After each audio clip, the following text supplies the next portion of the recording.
उस एक्सरसाइज में एक को नहीं पूछना उछना है। चलो सदिशों का अदिश गुणन शुरू करना है। चलो हेडिंग डालो सदिशों का अदिश। हाँ अदिश गुणन तो पढ़ा दिया ना, अब सदिश गुणन शुरू करना है। तो हेडिंग डालो सदिशों का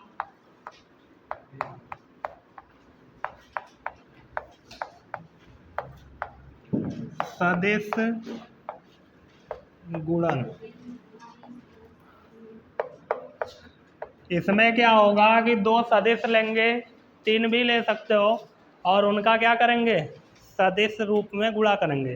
सदिश गुणन का मतलब है कि जब हम गुणा करते हैं तो जो आंसर आएगा वो कैसा होगा, एक सदिश होगा, सदिश राशि होगी। ठीक है। अब देखो इसमें होता क्या है, समझना थोड़ा सा। इसका फार्मूला जो होता है, जैसे मान लो एक वेक्टर हमारे पास ये है, वेक्टर ए, ये एक हमारे पास वेक्टर है जिसका नाम क्या है, वेक्टर ए। एक वेक्टर ऐसे है, वेक्टर बी। इन दोनों के बीच का एंगल कितना है, थीटा। तो वेक्टर ए और वेक्टर बी का जब सदिश गुणन करोगे तो क्या आएगा, सुनना ध्यान से। वेक्टर ए और वेक्टर बी का क्या करने जा रहे हैं, सदिश गुणा। तो वेक्टर ए और वेक्टर बी का हमको सदिश गुणा करना है, तो हम सीधे गुणा का चिन्ह लगाएंगे, इसको क्रॉस बोलते हैं। मैथ की भाषा में वेक्टर वाले चैप्टर में हम इसको क्या बोलेंगे, क्रॉस। अगर डॉट लगा दिए तो अदिश गुणन हो जाएगा, जो कि पढ़ के आ रहे हो। तो अगर क्रॉस लिखा हुआ दिखेगा तो तुमको बताएगा नहीं कि सदिश आएगा, सदिश आएगा। तुमको समझना पड़ेगा कि ये सदिश गुणन हो रहा है, इसके बराबर जो भी आंसर आएगा वो कैसा आएगा, सदिश। तो कहीं भी ए क्रॉस बी लिखा है तो जान जाना कि सदिश गुणन हो रहा है, क्योंकि बीच में क्या लगा हुआ है, क्रॉस। तो इसका जो भी आंसर आएगा वो आएगा ए का परिमाण इंटू बी का परिमाण। इसको डॉट मत समझना, ये परिमाण के बीच में गुणा बोल सकते हो, ठीक है ना। साइन थीटा, डॉट वाले में क्या था, कॉस थीटा। इसमें क्या आ गया, क्रॉस वाले में साइन थीटा। अब सुनो थोड़ा सा, मैं बोला ना कि ये सदिश गुणन है, कैसा गुणन है, तो इसका मतलब सदिश राशि होनी चाहिए। तो अभी तो ये केवल परिमाण परिमाण ही लिखा हुआ है, लेकिन एक कंप्लीट सदिश को लिखने के लिए हमको परिमाण और उसके साथ क्या चाहिए होती है, दिशा। तो ए क्रॉस बी बराबर एक सदिश राशि आएगी, उस सदिश राशि का ये मैंने परिमाण लिखा है, अभी उसकी दिशा लिखना है। तो दिशा बताने के लिए हम एकांक सदिश का यूज करते हैं, कई बार बता चुका हूँ। तो यहाँ पे एक एकांक सदिश ले लेते हैं हम लोग, एन कैप। ये एन कैप कभी आई कैप होगा, कभी जे कैप होगा, कभी के कैप होगा, कभी कुछ और भी हो सकता है, ठीक है ना। तीनों भी हो सकता है, क्योंकि जब कोई वेक्टर ऐसे बीच में आ जाए, एक्स वाई प्लेन में रहे और जेड में भी रहे, तो तीनों डायरेक्शन में आएगा ना, आई कैप जे कैप के कैप तीनों आएगा। तो अभी हम दिशा बताने के लिए बस केवल क्या दिखा दे रहे हैं, एन कैप। अब ये एन कैप यहाँ बताओ किधर है। हमने एक वेक्टर ए लिया और एक वेक्टर बी लिया, दोनों एक दूसरे पे थीटा एंगल पे थे। तो फार्मूला आ गया, वेक्टर ए का परिमाण इंटू वेक्टर बी का परिमाण sine theta into N cap. N cap में हो कहाँ, किधर की हो, इसमें एन कैप डायरेक्शन बता रहा है ना। तो ये डायरेक्शन इस चित्र में किधर है बताओ, ये डायरेक्शन एन कैप इस चित्र में किधर है। देखो डायरेक्शन हम कैसे निकालते हैं सदिश गुणन का। सदिश गुणन का डायरेक्शन निकालने के लिए क्या करना है कि जो वेक्टर पहले लिखा हुआ है, जैसे इसमें वेक्टर ए पहले लिखा हुआ है, तो जो वेक्टर पहले लिखा हुआ है उसकी ओर सीधे हाथ, ये सीधा हाथ है ना, सीधे हाथ की उंगलियों को खोल दो। जो वेक्टर पहले लिखा है उसकी ओर सीधे हाथ की उंगलियों को खोल दो। सबसे आसान रूल बता रहा हूँ दिशा निकालने का। जो वेक्टर पहले लिखा हुआ है उसकी ओर सीधे हाथ की उंगलियों को खोल दो, फिर उंगलियों को उस डायरेक्शन में घुमाओ जिधर दूसरा वेक्टर है। दूसरा वेक्टर कौन है, बी। अब ऐसे सीधे हाथ की उंगलियों को खोल के मैं बी, मान लो अभी इधर नहीं है, वैसे ही मैं घुमा रहा हूँ, ऐसे मैं जब सीधे हाथ की उंगलियों को घुमाऊंगा तो अंगूठा मेरा किधर है, पीछे की ओर। इसका मतलब ए क्रॉस बी की डायरेक्शन किधर आएगी, अंदर की ओर, माइनस जेड अक्ष पे आएगा कि नहीं, अंदर माइनस जेड अक्ष होता है ना। अब देखो यहाँ पे मैं सीधे हाथ की उंगलियों को खोल दिया, ऐसे वेक्टर है ना, ऐसे सीधे हाथ की उंगलियों को खोल दिया। अब कुछ लोगों को ये लग रहा होगा ऐसा हो खुल गया है, ऐसा हो खुला हुआ है ना, उधर ऐसे भी तो खुला हुआ है, लेकिन हमको बी की ओर उंगलियों को मोड़ना है। मैं इसे ऊपर अंग मोड़ पाऊंगा, है ना, मोड़ने के लिए मुझे ऐसा ही खोलना पड़ेगा कि नहीं।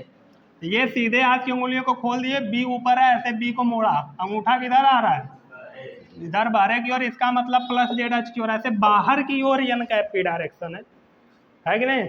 अब बाहर ऐसे चीना खींच नहीं सकता, तो जेड एच कैसे दिखाते हैं, ऐसे दिखाते हैं ना, दिखाते हैं कि नहीं।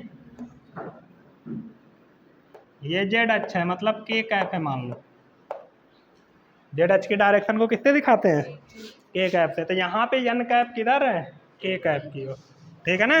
वो किधर भी हो सकता है, जरूरी नहीं है कि हमेशा जेड में ही है।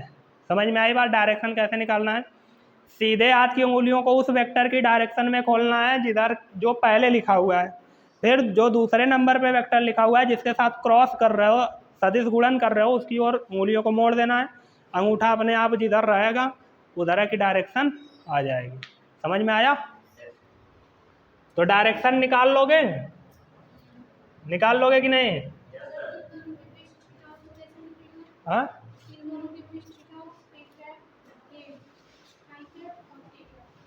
आई कैप और अच्छा वेक्टर ए और के कैप का क्रॉस करते हैं तो उसकी डायरेक्शन किधर आएगी। मतलब तुम्हारे कहने का सीधा मतलब है कि एक वेक्टर ऐसे ए है, वेक्टर बी ऐसे हो जाए, तब डायरेक्शन किधर आएगी। वेक्टर बी ऐसे मैं बनाया हूँ तो ये ऐसे बाहर की ओर है, ये नहीं सोच रहे हो, तब डायरेक्शन किधर आएगी। ये सीधे ओर की खोल दिया, अब ऊपर नहीं घुमाना है हमको, किधर घुमाना है, इधर। तो मैं ऐसे खोल दिया सीधे हाथ की उंगलियों को, अब ऐसे बाहर की ओर है ना वेक्टर बी, है कि नहीं। वेक्टर बी किधर है, तो मुझे ऐसे खोलना पड़ेगा और बाहर की ओर घुमाना पड़ेगा। तो जब बाहर की ओर घुमा रहा हो तो अंगूठा किधर जा रहा है, तो इसका मतलब माइनस वाई एच पे किसकी डायरेक्शन है, ए क्रॉस बी की इस बार डायरेक्शन किधर है, माइनस वाई एच की ओर, ठीक है ना, माइनस जे कैप लिख सकते हो, ठीक है कि नहीं। आया समझ में। डायरेक्शन निकालना जरूरी नहीं है कि आई जे के कैप की दिशा में हमेशा जाएगा, वो इस अभी चला जा रहा है क्योंकि दो ही वेक्टर ले रहे हैं, उनका परिमाण उसका मान कुछ पता नहीं है, डायरेक्ट डायरेक्शन देख रहे हैं। आया समझ में। चलो अब आगे देखो। अब अगर हमको थीटा निकालना हो, हमको क्या निकालना हो, थीटा, तो थीटा निकालने के लिए क्या फार्मूला हो जाएगा। अगर मैं यहाँ से साइन थीटा निकालूं तो साइन थीटा बराबर आएगा वेक्टर ए क्रॉस वेक्टर बटे mod of vector A mod of vector B. N cap लिखूंगा, थीटा कौन सदिश राशि है, एक कोण निकाल रहे हो ना, तो कोण निकालने के लिए एन कैप एकांक सदिश है ना, उसका परिमाण क्या होगा, एक ही होगा ना। और एक बात, जब साइन थीटा निकालोगे तो यहाँ पे एक वेक्टर आएगा क्योंकि ए क्रॉस बी ले रहे हो कि नहीं, तो तुमको सबकी वैल्यू अलग से निकाल के यहाँ पे रखनी पड़ेगी, डायरेक्ट नहीं मिलेगा, ठीक है ना। ए क्रॉस बी, देखो ध्यान से, अगर हमको थीटा निकालना है तो मैंने साइन थीटा बराबर निकाला vector A cross vector B बटे mod of vector A into mod of vector B. N cap को क्यों हटा दिया, वो एकांक सदिश है ना, उसका मान कितना है अगर परिमाण लोगे तो एक, रह के करेगा क्या, ज़्यादा से ज़्यादा दिशा बता लेगा, लेकिन तुम सोचो कि थीटा की वैल्यू निकाल लो, थीटा कोई सदिश राशि थोड़ी है कि नहीं, तो हम उसको हटा सकते हैं। यहाँ से अगर मैं थीटा बराबर केवल लिखना चाहूँ, या तो डायरेक्ट यही फार्मूला रट लो, या फिर साइन इनवर्स लगा लो, वेक्टर ए क्रॉस वेक्टर बटे mod of vector A mod of vector B, ऐसे इसको भी याद कर सकते हो, ठीक है ना। ये तो फार्मूला हो गया। थोड़ा सोचा जाए तो vector A cross vector B है क्या, ये समझना ध्यान से, ये मैं मेन पॉइंट बताने जा रहा हूँ। अगर इस पे क्वेश्चन पूछता है तो लड़के कंफ्यूज हो जाते हैं, क्योंकि ये है क्या ये वास्तव में पता ही नहीं होता है। खाली ए क्रॉस बी निकालना सीख गए, सवाल नॉर्मल फार्मूले पे आ जा रहा है तो लगा दे रहे हो, तनकी घुमाया तो बस कंफ्यूज हो गए, ठीक है ना। तो vector A cross vector B है क्या वास्तव में, समझना ध्यान से, ठीक है। अगर हम vector A cross vector B निकाल रहे हैं और उसका परिमाण ले रहे हैं तो क्या आ रहा है, क्योंकि इसको निकालेंगे तो हमेशा सदिश राशि मिलेगी कि नहीं, उस सदिश का परिमाण निकालेंगे तो देखना क्या आएगा। मैंने वेक्टर ए ऐसे लिया है और वेक्टर बी ऐसे लिया है, इनके बीच का एंगल कितना है, थीटा। थोड़ा इनका योग किया जाए समांतर चतुर्भुज के नियम से, तो ऐसे समांतर चतुर्भुज बनेगा, इसके समांतर ऊपर से लाइन और इसके समांतर नीचे से लाइन खींचेंगे, ये दोनों एक दूसरे को काटेंगे, तो ये इसका क्या आ जाएगा, परिणामी। ये इसका क्या आ जाएगा, परिणामी। तो ऐसे हमको परिणामी से कोई मतलब नहीं है, ठीक है ना। बस ऐसे ही मैं समांतर चतुर्भुज पूरा कर दिया। ऐसे दोनों वेक्टर को हम बढ़ा के समांतर चतुर्भुज एक बना सकते हैं कि नहीं, ऐसे बना सकते हैं ना। अगर मैं इसको यहाँ से मिला दूँ, इसको, अगर मुझे इस समांतर चतुर्भुज का क्षेत्रफल निकालना है तो मैं क्या करूँगा, इस त्रिभुज का क्षेत्रफल निकाल के 2 गुना कर दूंगा। क्योंकि जो समांतर, तुम लोग 10 में प्रमेय पढ़े होगे, 9 में पढ़े होगे कि अगर हम किसी समांतर चतुर्भुज का एक विकर्ण खींच दें तो 2 बराबर त्रिभुजों के क्षेत्रफलों में विभाजित हो जाता है। तो अगर मैं इस त्रिभुज का क्षेत्रफल निकाल के उसका 2 गुना कर दूं तो पूरे समांतर चतुर्भुज का क्षेत्रफल आएगा कि नहीं, आएगा ना। तो त्रिभुज का क्षेत्रफल का 2 गुना बराबर समांतर चतुर्भुज का क्षेत्रफल। थोड़ा निकालते हैं, यहाँ पे देखते हैं समांतर चतुर्भुज का क्षेत्रफल आता क्या है। समांतर चतुर्भुज का क्षेत्रफल बराबर, मैं लिखूंगा 2 गुणे त्रिभुज, इसका नाम रख देते हैं ABCD। तो त्रिभुज ABC का क्षेत्रफल 2 से क्यों गुणा किया, समझ में आ रहा है ना। इस क्षेत्रफल का 2 गुना करूंगा तो पूरा क्षेत्रफल आएगा कि नहीं।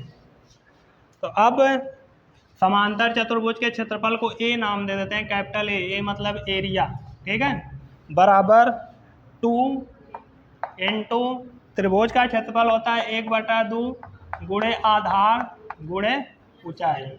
आधार हम लोग मान लेते हैं AB, आधार क्या है, और ऊंचाई निकालने के लिए हमको क्या खींचना पड़ेगा, लंब। आधार पे क्या खींचना पड़ेगा, लंब। तो लंब हमारा क्या है, CM। लंब हमारा क्या है, CM। तो AB का परिमाण अगर लेना हो तो हम मॉड ऑफ वेक्टर A ले लेंगे कि नहीं, वही ना होगा AB का परिमाण। तो AB हमको पता है कितना है, mod of vector A। CM कितना होगा, थोड़ा सा देखो, इस त्रिभुज के अंदर एक और त्रिभुज बन गया, और ये कौन सा त्रिभुज है, समकोण त्रिभुज। हमको ये चाहिए, ये पता है मॉड ऑफ वेक्टर B, परिमाण वही होगा, और थीटा पता है। तो थीटा के सामने लंब जो चाहिए, कर्ण पता है, क्या लेंगे, साइन थीटा। साइन थीटा बराबर हो जाएगा लंब बटे कर्ण। लंब हमारा है CM और कर्ण हमारा है मॉड ऑफ वेक्टर। यहाँ से अगर हम CM बराबर निकाले तो आएगा mod of vector B sine theta. तो A बराबर आ गया, 2 से 2 मार डालो, AB कितना है, मॉड ऑफ वेक्टर A, और CM कितना है, mod of vector B sine theta. क्या मैं इस क्षेत्रफल को A क्रॉस B, स्मॉल है, स्मॉल वेक्टर A है, क्रॉस वेक्टर B का मॉड बोल सकता हूँ। देखो ध्यान से, mod of vector A into mod of vector B sine theta, ये परिमाण ही है ना इसका, है कि नहीं। बस दिशा बताने के लिए क्या आ गया, यन का। तो मैं इसका मॉड ले लूँ तो ये इसके बराबर होगा कि नहीं, होगा ना। तो कभी कभी क्या करता है क्वेश्चन, दूठे वेक्टर बोल देगा, जैसे एक समांतर चतुर्भुज बनाया, उसकी 2 भुजाओं का वेक्टर देके बोल देगा इसका क्षेत्रफल ज्ञात करो। जो नहीं ये चीज़ जानता रहेगा वो तो घूम जाएगा, उसका दिमाग कहेगा वेक्टर के बेस पे कैसे क्षेत्रफल निकालें, दिमाग काम नहीं करेगा। तो सिंपल A क्रॉस B निकालो, परिमाण ले लो, आंसर आ जाएगा, क्योंकि वही क्षेत्रफल है ना उसका। हम लोगों ने क्षेत्रफल ही निकालना है ना जी। ये A कितना आया, mod of vector A into mod of vector B sine theta, ये क्या है, A क्रॉस B का परिमाण ही है ना। तो वो जो A क्रॉस B निकालते हो, अगर उसका परिमाण लेते हो तो वो क्या आता है, एक चतुर्भुज का क्षेत्रफल आता है। हैं? A बराबर, ये A बराबर मैं ये क्यों लिया हूँ, ये क्या लिखा हुआ है, ये जो लिखा हुआ है वही चीज़ ये भी लिखा हुआ है, लिखा हुआ है कि नहीं। अगर मैं n कैप को हटा दूं तो ये केवल A क्रॉस B का परिमाण ही होगा ना, होगा कि नहीं। परिमाण इंटू दिशा, सदिश हुआ ना। एक सदिश को लिखने के लिए परिमाण और क्या लिखते हैं, दिशा। दिशा हटा दूं तो क्या बचा, परिमाण ही बचा ना। तो ये a क्रॉस b का परिमाण है, तो परिमाण को मॉड में ही करके दिखाते हो ना, इसीलिए mod of vector a cross vector b लिख दिया। ठीक है। अगर मान लो मैं त्रिभुज का क्षेत्रफल निकालता तो बस आई अगमा से 2 गायब रहता, तो ये 1/2 बचा रहता ना। तो अगर उसी में से देखा जाए तो हमको त्रिभुज का क्षेत्रफल मिल रहा है, त्रिभुज का क्षेत्रफल बराबर 1/2, 1/2, और ये इसको हल करेंगे तो यही चीज़ आएगी, और ये चीज़ किसके बराबर है, mod of vector a cross vector. मतलब हम कह सकते हैं कि अगर हमको चतुर्भुज का क्षेत्रफल निकालना है, हाँ नंबर बोल, अगर हमको किसी चतुर्भुज का क्षेत्रफल निकालना है तो हम a क्रॉस b डायरेक्ट निकालेंगे। किसी त्रिभुज का क्षेत्रफल निकालना है तो a क्रॉस b निकालने के बाद उसका जो परिमाण आएगा उसका आधा कर देंगे, तो त्रिभुज का क्षेत्रफल आएगा। आएगा कि नहीं, यहाँ तक समझ में आया, कोई दिक्कत नहीं ना है। अब थोड़ा सा सोचो कि अगर हमको a क्रॉस b निकालना होगा तो हम निकालेंगे कैसे। गुणा करने का जो रूल होता है वैसे भी कर सकते हो, लेकिन जब गुणा करने जाओगे तो होगा ही नहीं, बहुत बड़ा हो जाएगा। गुणा करने जाओगे तो क्या हो जाएगा, बहुत बड़ा हो जाएगा। तो उसी को मैं सिंपल बनाने जा रहा हूँ। तो सिंपल बनाने के लिए थोड़ा सा एकांक सदिशों में बात कर लेते हैं। एकांक सदिशों का सदिश गुणन। एकांक सदिशों का क्या करने जा रहे हैं, सदिश गुणन। एकांक सदिश कौन कौन होते हैं, आई कैप, जे कैप, और ऐसे x अक्ष है, ये y अक्ष है, और ये z अक्ष है। इसको हम लोग आई कैप बोलते हैं, इसको जे कैप, और इसको क्या बोलते हैं, इनके बीच एंगल कितना होता है, 90 अंश। ठीक है ना।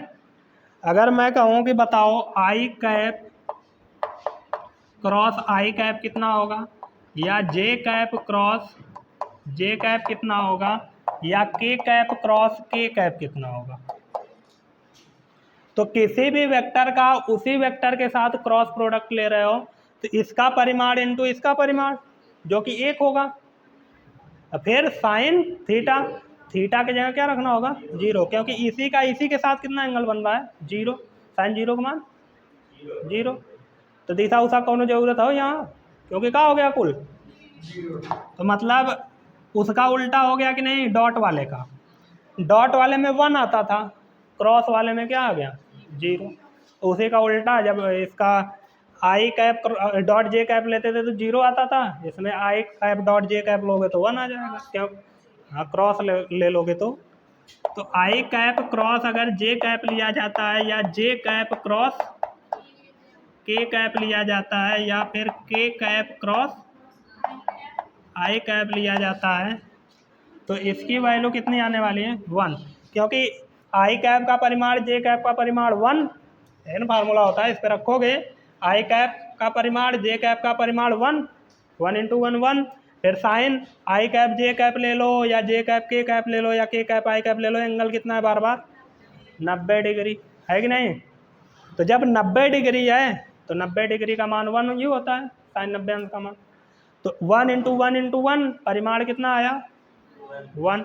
लेकिन परिमाण 1 आया ना, तो परिमाण 1 आया तो मत लिखो, लेकिन जब दिशा की बारी आएगी, क्योंकि ये सदिश गुणन हो रहा है, तो परिमाण 0 आता तो मैं 0 लिख देता, बराबर 0 वेक्टर, इसको 0 वेक्टर भी लिख सकते हो ऐसे।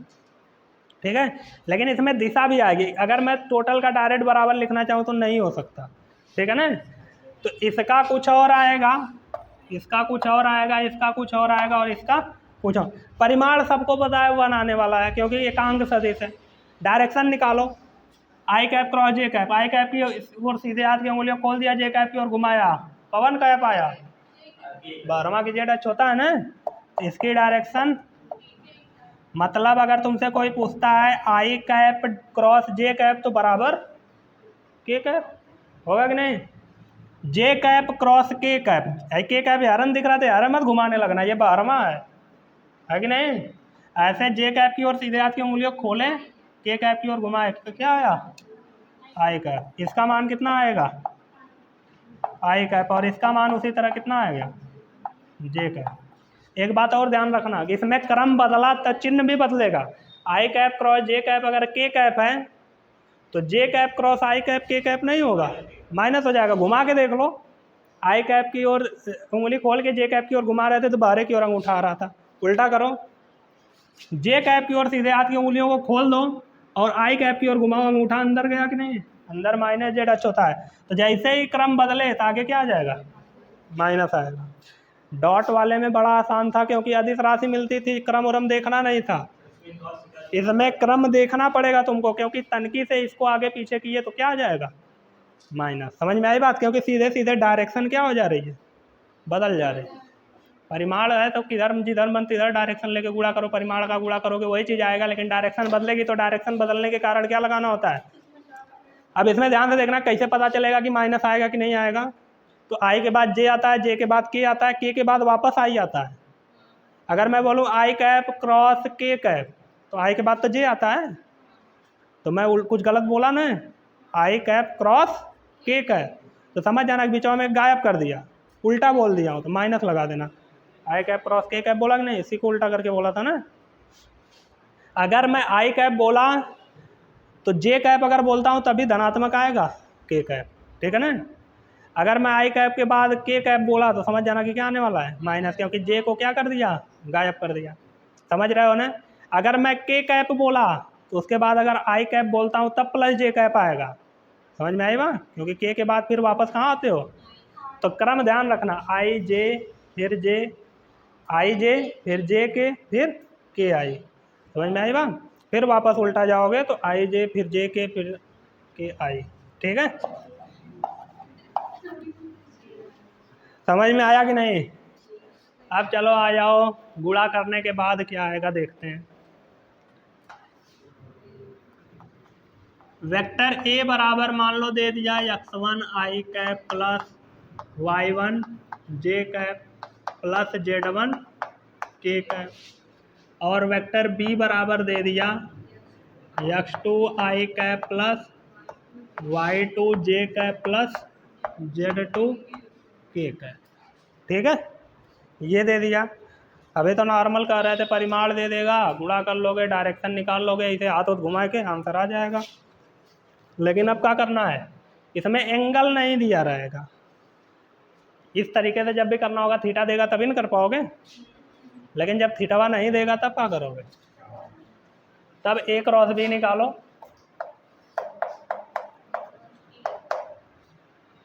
गुणा करो पहले का पहले में, फिर पहले का दूसरे में, फिर पहले का तीसरे में, ऐसे ही गुणा करते हैं।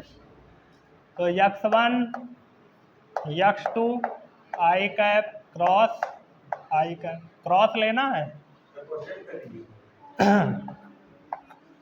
फिर प्लस x1 y2 आई कैप क्रॉस, फिर x1 z1 आई कैप क्रॉस की कैप, यही ना आएगा।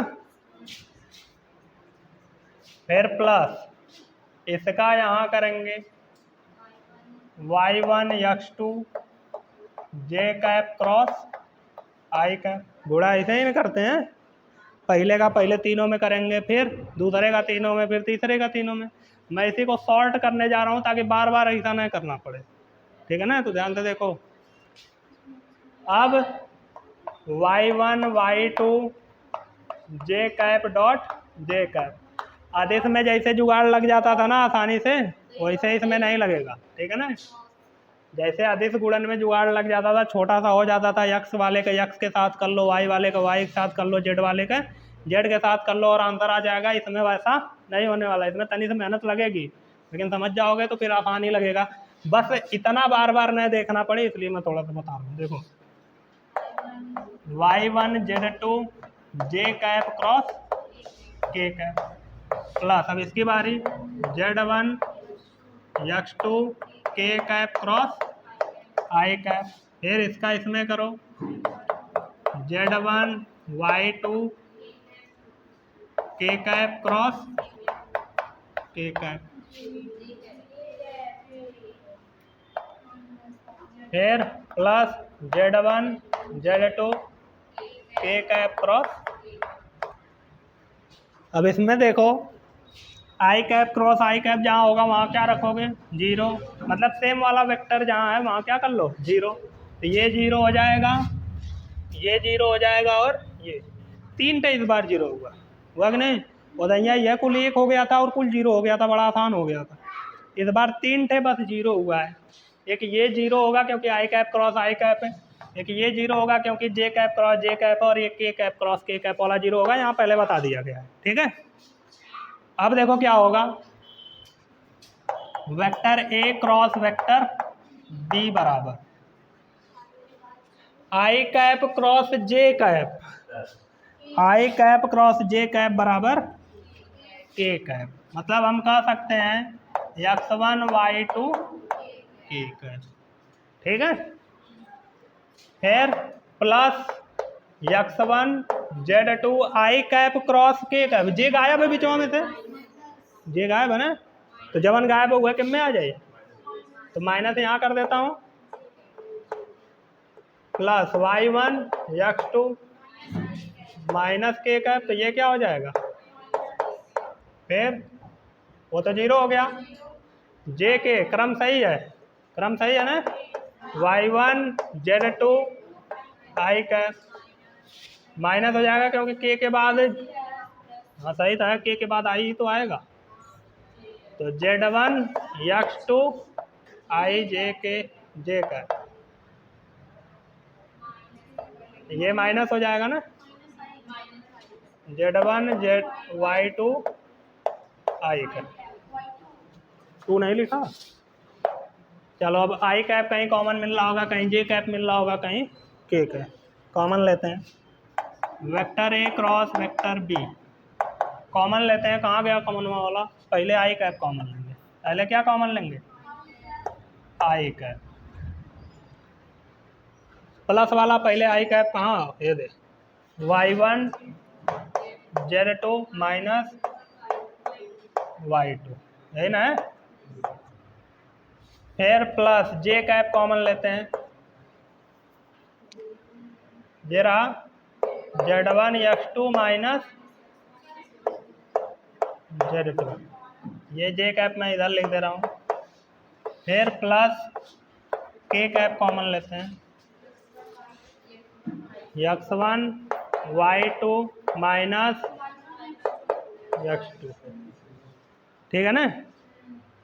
अब या तो इतना बार बार याद रखो, ठीक है ना, या तो इतना बार बार याद रखो, या फिर इसको थोड़ा सा और आसान बना सकते हो। जैसे देखो, देखना ध्यान से, बोलना मत देखना। जैसे एक सारणिक मैं यहाँ पे लिख रहा हूँ x y z, ठीक है ना, एक सारणिक लिख रहा हूँ x y z, और यहाँ पे x1 y1 z1, यहाँ पे x2 y2। अगर मैं कहूँ कि r1 के सापेक्ष विस्तार करो, बहुत पढ़े हो, सारणिक पढ़ के आए हो, r1 के सापेक्ष क्या करो, कम बोलो और देखो ध्यान से, मैं बोल दिया r1 के सापेक्ष क्या करो, विस्तार करो। तो अगर r1 के सापेक्ष विस्तार करोगे तो क्या करोगे, लिखोगे पहले ऐसे, इसको और इसको छोड़ के जो बचता है उसको लिख लेते हैं, y1 डायरेक्ट करूं, रूल तो यही है ना। चलो डायरेक्ट नहीं करता हूँ, लिख देता हूँ अच्छे से। क्या होता है,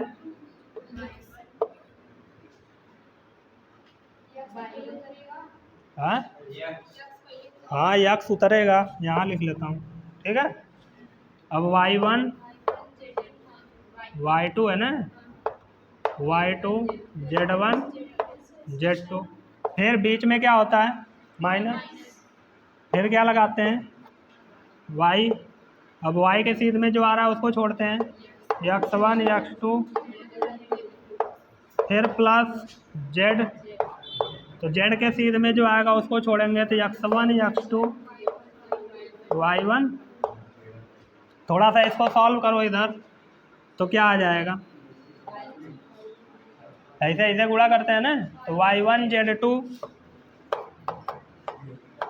माइनस, फिर आएगा बाहर क्या आ गया, x minus x1 z2 z1 x2 y, फिर क्या आ जाएगा plus x1 y2 y1 x2, बाहर क्या आ जाएगा z।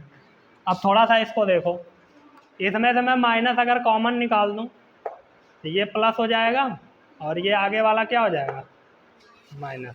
अब थोड़ा सा मिलाना, ये चीज़ देखो यहाँ पे है कि नहीं, y1 z2 minus z1 y2 है कि नहीं। बस 12वां x के जगह यहाँ क्या हो गया है आई कैप। अब इसको मिलाओ, minus x1 z2 minus z1 x2, x1 z2 minus z1 x2 है कि नहीं। यहाँ भी है ना, बस जहाँ इसमें y लिखा है वहाँ क्या हो गया j कैप। इसमें आ जाओ, x1 y2 minus y1 x2 वही चीज़ लिखा है, बस इसमें जहाँ z लिखा है यहाँ पे क्या लिखा हुआ है।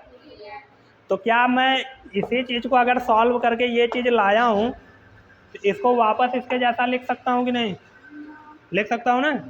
अगर मुझको वापस इसके जैसा लिखना होगा तो इसमें जो भी x1 y1 z1 आया है x2 y2 z2 वो तो सेम आया है, यहाँ भी सेम लिया गया था कि नहीं। जो यहाँ पे जो चीज़ है वही चीज़ सेम टू सेम यहाँ पे है कि नहीं। तो इसमें जहाँ x1 लिखा है उसका भी मैं x1 वहाँ पे लिख सकता हूँ, इसमें जहाँ y1 लिखा है इसमें भी वहाँ पे मैं y1 लिख सकता हूँ, क्योंकि y1 उसी की जगह आया है जहाँ पे ये आया है। इसमें बस हो गया रहा है, जहाँ x इसमें आ रहा है वहाँ पे y की जगह और z, तो बस इसी को मैं चेंज कर लेता हूँ, बाकी नीचे वाला सेम रखना पड़ेगा क्योंकि सेम आया ही है। तो मैं इसको a क्रॉस b को कैसे लिख सकता हूँ, वेक्टर a क्रॉस b, इसको लिख सकता हूँ मैं, ये जो i j k है इसमें x y z है, x y z की जगह क्या लिख दूंगा, बाकी आई जो x1 y1 z1 x2 y2 z2 है, जहाँ जहाँ है एकदम सेम टू सेम वही जगह यह है। तो इसमें जहाँ जहाँ लिखा है सेम टू सेम यहाँ भी लिख लो, x1 y1 z1 x2 y2 z2। अब a क्रॉस b निकालने का ये एक सारणिक रूप बन गया कि ऐसे तुमको निकालना है। ध्यान में रखना, x1 y1 z1 पहले वेक्टर का i कैप का गुणांक, j कैप का गुणांक और k कैप का गुणांक है कि नहीं। तो अगर a क्रॉस b निकालना है तो बिचवा में a वाला ही लिखना है क्योंकि a पहले लिखा हुआ है। अगर b क्रॉस a मुझे निकालना रहता तो मैं x2 y2 z2 ऊपर लिखता, क्योंकि b का वेक्टर b में ये चीज़ें हैं, ठीक है ना। तो अब ऐसा अगर तुमको वेक्टर लिख के दे दे तो तुम उसको डायरेक्ट ऐसे नहीं लिख पाओगे और उसका डायरेक्ट r1 के सापेक्ष विस्तार करना, आंसर आ जाएगा। इतना नहीं करना पड़ेगा, मिलाना उलाना नहीं पड़ेगा, डायरेक्ट करोगे और आंसर आ जाएगा। इसको ऐसे चेंज कर सकते हो, ठीक है। बोलो कोई दिक्कत। तो इतना लिख लो, इस पे सवाल कुछ लगा लो, फिर कुछ थियरी बची हुई है उसको मैं बता दूँगा, ठीक है ना। पहले इतना लिख लो।